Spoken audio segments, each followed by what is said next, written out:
Everyone wants to be able to see their fish nice and clearly. Here's how I made the storage box filter. So I've got some 50mm pipe here, and you can use whatever diameter you need. And also we have a nice T-junction and a 50mm tank connector. I'll list as many materials as I can in the description or pin comment, including this storage box from Amazon. So we need the T-piece just a little bit lower than the top of the storage box. So I found it easier to mark it on the outside of the box and mark the top and the bottom and then just drill the middle.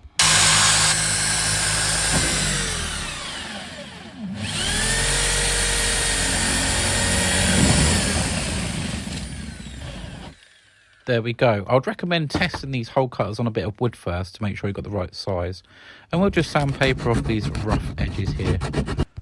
So next we can attach the tank connector. Just pop that through, making there's a seal on each side.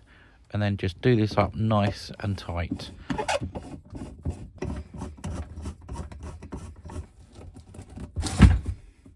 So yeah, that's on there very nice and secure. And it looks pretty neat too. Now we need to cut a piece of the 50mm pipe from the bottom of the storage box, keeping about a 1 inch gap from the bottom.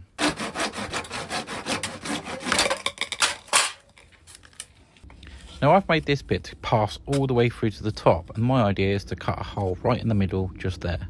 I think this will make it a lot more sturdy.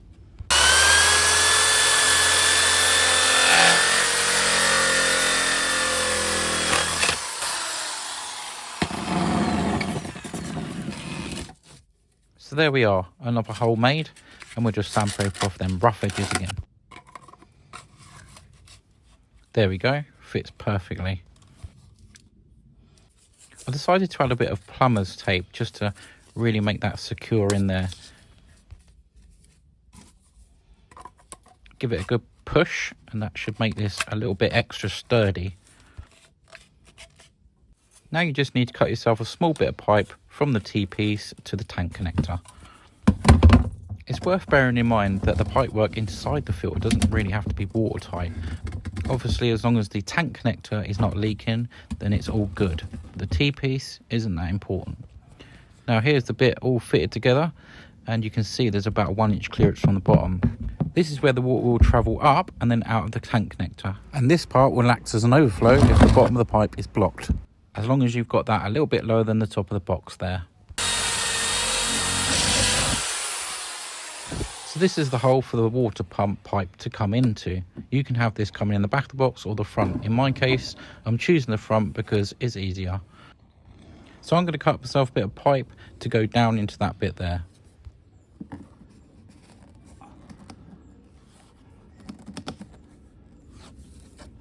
Make sure your ground is absolutely level before placing your tank in the final resting position. So I've got the water going down there into a bit that I've dug out and put a slab over the top to have it look like it's coming out under a bridge. And here it is. So for the filter, I've brought some Alfagrog, and I've also brought these little zip bags, like net bags, and you can fill them up with the Alfagrog. And 3 different sets of filters, some fine to some more coarse. And I'll add these with links in the description or pin comment. Also, some filter floss. So I've added the Alfagrog into these little net bags. This makes it really easy for cleaning the filter out.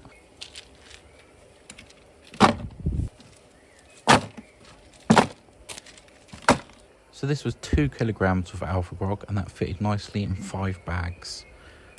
I rinsed these through just a little bit to get some of the cloudy water out. Now we're adding the filter floss. First of all, this will trap a lot of small debris. And as you can see, I made a little slit in it just to go nice and snug around the pipe. Next we're going with the coarse filter foam, and now the medium filter foam, and finally the finer filter foam.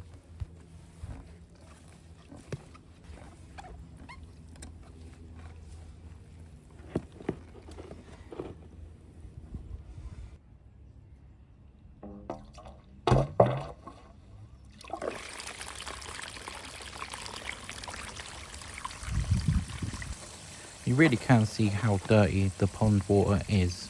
Also, I'm just staggering some of these filters just to make sure it catches it all. But there we go, we have a basic working filter. And it's flowing down underneath my little bridge there. Now we can just pop the lid on. And there we go, the storage box filter. I think this looks really, really good.